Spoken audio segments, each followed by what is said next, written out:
భారత అంతరిక్ష పరిశోధనా సంస్థ ఇస్రో 101వ మిషన్కు రంగం సిద్ధమైంది. పిఎస్ఎల్వి C61 రాకెట్ ప్రయోగానికి కౌంట్ డౌన్ మొదలైంది. రేపు ఉదయం 5:59 PSLV C61 rocket నింగిలోకి దూసుకెళ్లనుంది.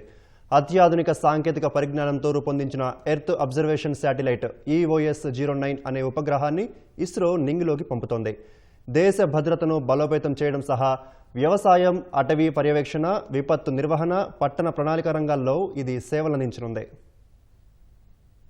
శ్రీహరికోటలోని Satish Dhawan space సెంటర్లోని మొదటి ప్రయోగ వేదిక నుంచి పిఎస్ఎల్వి C61 రాకెట్ ను నింగిలోకి పంపేందుకు కౌంటౌన్ మొదలైంది. ఇవాళ ఉదయం 7:59 మొదలైన కౌంటౌన్ 22 గంటల పాటు సాగనుంది. రేపు ఉదయం 5:59 పిఎస్ఎల్వి C61 రాకెట్ నింగిలోకి దూసుకెళ్లనుంది. ఈ రాకెట్ ద్వారా అత్యాధునిక సాంకేతిక పరిజ్ఞానంతో రూపొందించిన ఎర్త్ అబ్జర్వేషన్ శాటిలైట్ EOS-09 అనే ఉపగ్రహాన్ని ఇస్రో నింగిలోకి పంపుతోంది. 17 నిమిషాల పాటు ప్రయాణించి EOS-09 ఉపగ్రహాన్ని సూర్య సమకాలీన ధృవ కక్షలోకి పిఎస్ఎల్వి C61 రాకెట్ ప్రవేశపెడుతుంది. రీశాట్ 1B అని పిలిచే ఈ ఉపగ్రహం దేశ భద్రతను బలోపేతం చేయడానికి కీలకమైన మౌలిక సదుపాయాల కల్పనకు దోహదపడనుంది. భవిష్యత్తులో భారత ప్రపంచంలోనే బలీయమైన శక్తిగా అవతరించేందుకు నిఘా వ్యవస్థను బలోపేతం చేసేందుకు ఈ ఉపగ్రహం ఉపయోగపడనుంది. వ్యవసాయం, అటవీ పర్యవేక్షణ, విపత్తు నిర్వహణ, పట్టణ ప్రణాళిక రంగాల్లో ఇది సేవలందించనుంది.